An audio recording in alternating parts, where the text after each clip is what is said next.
প্রিয় ছাত্রছাত্রীরা, আজকে আমি তোমাদেরকে এই ভিডিওর মাধ্যমে ক্লাস 9-এর ভৌতবিজ্ঞানের যে সমস্ত প্রশ্নগুলো দেওয়া আছে 2025 সালের রায়মার্টিন প্রশ্নবিচিত্রাতে সেকেন্ড সামেটিভের জন্য স্কুল নম্বর 2 পেজ নম্বর 278, সেখানে যে প্রশ্নগুলো আছে বিভাগ ক, খ এবং গ এর প্রশ্নগুলো আলোচনা করবো, অর্থাৎ এমসিকিউ এবং এক্সট্রা টাইপসের প্রশ্ন 1 নম্বর এবং 2 নম্বর প্রশ্নগুলো তোমরা ভিডিওটা শুরু থেকে শেষ অবধি অবশ্যই দেখবে এবং চ্যানেল যদি নতুন হয়ে থাকে অবশ্যই তোমার চ্যানেলকে সাবস্ক্রাইব করে রাখবে পরবর্তী স্কুলগুলো প্রশ্ন উত্তর পাওয়ার জন্য। এবং এর আগে যে স্কুলগুলো ছিল সেই স্কুলের প্রশ্ন উত্তর আমরা আলোচনা করে দেওয়া হয়েছে আমাদের এই চ্যানেলে, প্লেলিস্ট থেকে পেয়ে যাবে, সেখান থেকে তোমরা দেখে নিও। তাহলে এখানে 2 নম্বর যে স্কুল, সেখানে দেখো যে প্রশ্নগুলো আছে গ্রুপ এ এর মধ্যে 8টা এমসিকিউ প্রশ্ন দেওয়া হয়েছে, এখানে 8 নম্বর দেওয়া হয়েছে। তো প্রথম দেখো এখানে একের দাগের প্রশ্ন কি, বহু বিকল্প ভিত্তিক প্রশ্ন।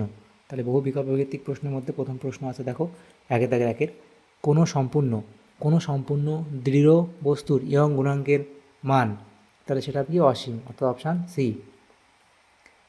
এরপরে যে প্রশ্ন আছে কি, জলের ওপর জলীয় বাষ্পের পরিবর্তে শুষ্ক বায়ু থাকলে জলের পৃষ্ঠটান কী হয়, সেটা হবে বৃদ্ধি পায়।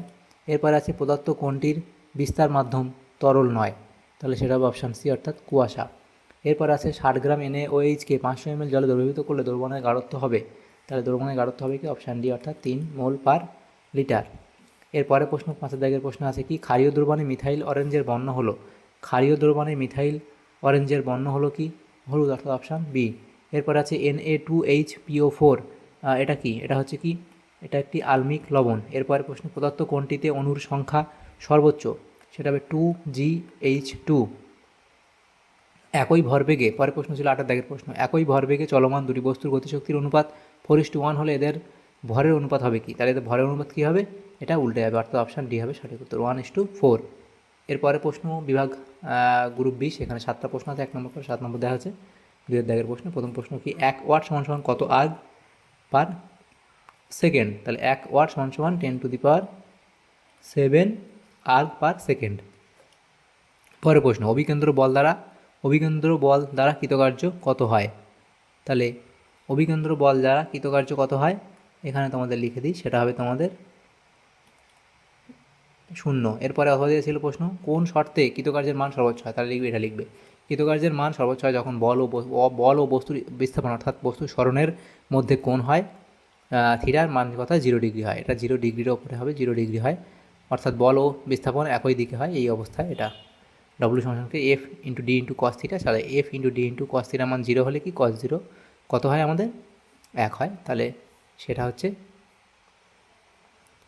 F/D হয়ে যাবে, তাহলে সেক্ষেত্রে তোমাদের কী হবে, কৃতকার্যের মান সর্বোচ্চ হবে। এরপরে প্রশ্ন দেখা হচ্ছে কি,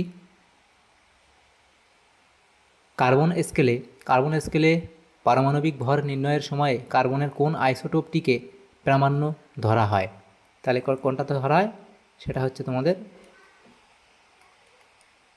কার্বনের এই আইসোটোপকে ধরা হয়। এরপরে প্রশ্ন দেখো, যেটা বলা হয়েছে,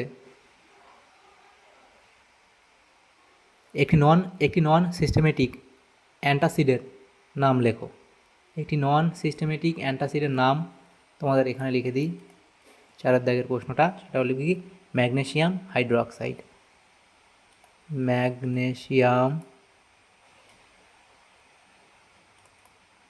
ম্যাগনেসিয়াম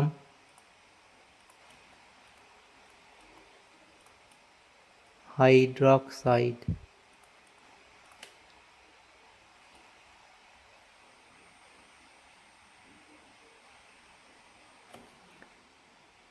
এরপরের যে প্রশ্ন সেটা দেখা হয়েছে, সেটা কি বলা হয়েছে দেখো, সেটা হচ্ছে অথবা দিয়ে প্রশ্ন, রয়্যাল ওয়াটার কি, তাহলে রয়্যাল ওয়াটার সম্পর্কে তোমরা লিখবে। তারপরে আছে উষ্ণতা বৃদ্ধিতে দ্রাব্যতা প্রায় একই থাকে এরূপ একটি লবণের উদাহরণ দাও, লিখবে কি, সোডিয়াম ক্লোরাইড NaCl, অর্থাৎ সোডিয়াম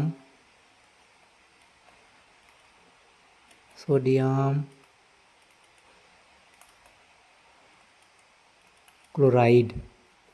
এরপর আছে একটি তারের বিকৃতি 0.1 এর 2% হলে 10 মিটার দীর্ঘ তারের দৈর্ঘ্য পরিবর্তন করতে হবে, 10 মিটার দীর্ঘ তারের দৈর্ঘ্য পরিবর্তন করতে হবে কত, সেটা তোমাদের অঙ্কটা করতে হবে, 6 দাগের যে অঙ্কটা।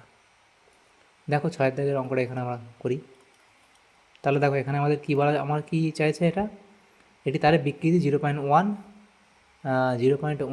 এর 2% হলে, তাহলে আমরা বিকৃতি মানে কি জানি, বিকৃতি সমান কি, দৈর্ঘ্য পরিবর্তন বাই মূল দৈর্ঘ্য, দৈর্ঘ্য পরিবর্তন বাই মূল দৈর্ঘ্য, এটা জানি। তাহলে এটা তো দৈর্ঘ্য পরিবর্তন, স্মল এল লিখলাম, এটা আমরা ক্যাপিটাল এল লিখলাম মূল দৈর্ঘ্যটা। তাহলে সেটা কি বলা আছে, এটার এই তারের বিকৃতি, সেটাকে বিকৃতির 0.1%, এই বিকৃতির 0.1 এর 2%। তাহলে কি হবে, এই যে বিকৃতি এল বাই এল, এটা হলো বিকৃতি, এর 0.1 এর 2%, তাহলে এটা কি হবে তোমাদের, তাহলে এটা আমাদের 1/10 হলো, পয়েন্টটা তুলে দিলাম। এর এখানে গুণ হবে 2% মানে 2/100। এবার এটা কাটাকুটি আমরা করব, তাহলে কত হবে আমাদের, 2 দিয়ে যদি কাটি এটা 5 হয়ে যাবে, তাহলে 1/500 আমাদের হবে। এবার দেখো, তাই 10 মিটার দীর্ঘ তারের দৈর্ঘ্য পরিবর্তন কত হবে, তাহলে তারের দৈর্ঘ্য কত, দৈর্ঘ্য মূল দৈর্ঘ্য ক্যাপিটাল এল, সেটা হচ্ছে 10 মিটার। 10 মিটারটাকে সেন্টিমিটার নিয়ে যাব, 10 ইন্টু 1000 দিয়ে আমাদের গুণ করতে হবে, তাহলে সেটা হবে কত, 1000। আচ্ছা 1000 কেন, আমি এটা 100 দিয়ে গুণ করতে হবে আমাদের, তাহলে 1000 সেন্টিমিটার হবে। এবং দৈর্ঘ্য বৃদ্ধি কত হবে, দৈর্ঘ্য বৃদ্ধি স্মল এল, তাহলে দৈর্ঘ্য বৃদ্ধি স্মল এল, তাহলে কত হবে এটা, সেটা হচ্ছে কত, ক্যাপিটাল এল ইন্টু 2 বাই, আচ্ছা ক্যাপিটাল এল ইন্টু 1 বাই, এখানে আমাদের কত হবে, এই 500টা হবে বিকৃতিটা, সেটা সমান সমান কি, এলের জায়গায় আমরা লিখব কত, এটা লিখব 1000 ইন্টু 1/500, তাহলে এটা 2 দিয়ে কাটবো, তাহলে সেটা হবে 2 সেন্টিমিটার। অতএব 10 মিটার দীর্ঘ তারের দৈর্ঘ্য পরিবর্তন কত হবে, তাহলে 2 সেন্টিমিটার দৈর্ঘ্য বৃদ্ধি পাবে, দৈর্ঘ্য বৃদ্ধি পাবে। তাহলে এরপরে দেখো প্রশ্ন সেটা ছিল, কখন কোনো প্রবাহ অশান্ত হয়, কখন কোনো প্রবাহীর, এখানেই করে দিই আড়াই হাতের দাগের প্রশ্ন, কখন কোনো প্রবাহীর প্রবাহ অশান্ত হয়, তাহলে কখন হবে, যখন বেগ বৃদ্ধি বা বাধার সৃষ্টি বা সান্দ্রতা কমে গেলে, লিখবে বেগ বৃদ্ধি, লিখবে